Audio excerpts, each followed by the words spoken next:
орон нутгийн сонгуул эхлэх гэж байна. Харин энэ кампанит үйл ажлыг угтан зориудаар сөрөг мэдээлэл цацаж аль нэг намын нэр хүндийг унгааж аваад дараа нь тас мэлцдэг технологи нэвтрээд байгаа л та. Хөдөөнөөс орж ирэнгүүтээ хотын захирагч болсон Сундуун Батболд Майрга бараг сарын турш хэрүүлийн алимд нэр хавчигдан хэвлэл мэдээллийн хэрэгсэл сошиал ертөнцийг хэрэлдүүлэн бужигнуулав. Нийслэлийн нохойд улс бүрд 130 мянган төгрөгөөр спей хийлгэхийн тулд нийтдээ 5 тэрбум төгрөг зарцуулна хэмээн олон амьтны тархинд цус харуулах шахав. Мөн түүнчлэн бар рестораныг 12 цагт хаан шүү хэмээн бас баахан амьтны хараалыг идлээ.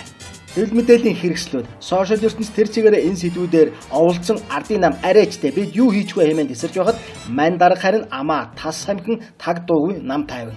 3 парламент дамжин суусан луухгар улс төрч тэрбээр туршлага дутан гиндэж маанагтана гэвэл хэн үнэмшигтэй. Үр дүнд нь орон нутгийн сонгуулийн өмнө ардын намын нэр хүнд шорон дээр хөсөр очлоо.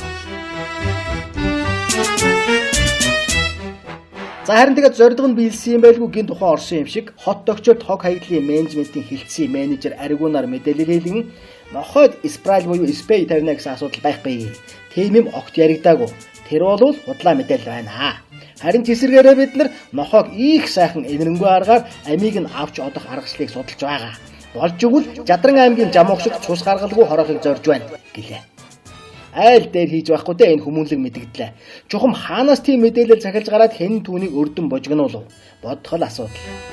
За ямар ч байсан эхлээд баахан худал мэдээлэл цацаж оволцсон пэжгэнхийг нь харж байгаад бүр төгсгөлд нь тэс хөндлөн мэлцдэг менежмент шинээр гарч ирэх бололтой.